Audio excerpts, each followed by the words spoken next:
My name's Frank McCormick. I'm a high school history teacher in the largest high school in Illinois. I'm sick of watching schools lie to the American people. I'm going to expose my school district to show the American people what critical race theory looks like in education, and to illustrate their absolute dishonesty. I recently appeared on Fox News to talk about CRT in education. Not long after, a school board member in my district went on Facebook to publicly accuse me of being hate-motivated, doing the work of racism, and misinforming the public. So I have a choice to make.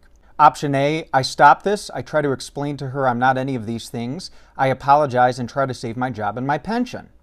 Then there's option B, expose her, expose my school district, burn my career to the ground, let's go Brandon. I choose option B, so let's go. Here's an email between a DEI consultant and my district's director of equity and inclusion. Here, critical race theory was specifically cited for a review and application. Maybe Ms. Gonzalez wasn't aware of that email. You know, I'm misinforming the public. She obviously doesn't support critical race theory in the classroom. Oh, but wait, someone sent me private messages from her. In history classes, critical race theory should be introduced. I would definitely encourage it being introduced at the high school level. Whoops.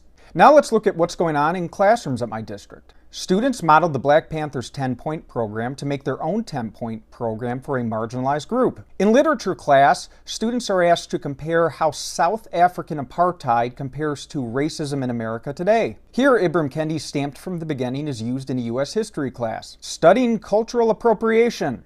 A lesson objective requiring students to analyze the relationship between systemic racism, implicit bias, and mass incarceration. A lesson objective asking students to analyze the relationship between slave patrols, policing, and the school-to-prison pipeline. Yeah, that's real. Literature class is reading the Black Lives Matter-inspired novel, The Hate U Give. This book makes a comparison between slave masters and the police. Here's a fun one. Students were taught what social systems and social structures are. The example the teacher chose? The prison industrial complex is a system designed to keep white people in power to use black people as a source of unpaid labor. What? You know what? Forget it. One thing you may notice about these lessons and activities is they never ask the students, is there a relationship? It's, what is the relationship? It's basically teachers saying, here are my political beliefs, prove they're true. It's not a student's job to validate their teacher's political ideology. What I've just shown you is teaching through the lens of critical race theory. It's teaching through the assumptions that critical race theory is based upon. That America is systemically racist and that racism is not aberrative but normative. So a lot of times we hear that critical race theory isn't taught in schools. That's kind of true. The theory isn't taught. It's like the scientific method. When you go visit your doctor, he doesn't talk about the scientific method. He doesn't write about it. He uses it in his practice. Same thing here.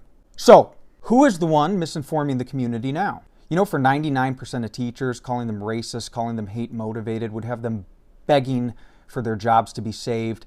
They'd come crawling back, they'd beg for forgiveness. They'd say, I'm sorry, I'm not any of those things. I deny it, I recant. Not me. I'm not playing these games anymore. I've been quiet for 10 years. I refuse to spend one more day in silence. I've chosen to speak out because the public deserves to know what's going on. As a history teacher, I can tell you that this type of racial demagoguery only ends in tragedy. Racial identitarianism and the stratification of society into oppressed classes and oppressor classes are spells that once conjured cannot be controlled. That these ideas are being implanted in young minds is extremely dangerous. It's an abuse of the power and authority we vest in teachers. It's political grooming. If teachers don't speak out, if we don't stop this, it is going to create a social storm that will tear this country apart.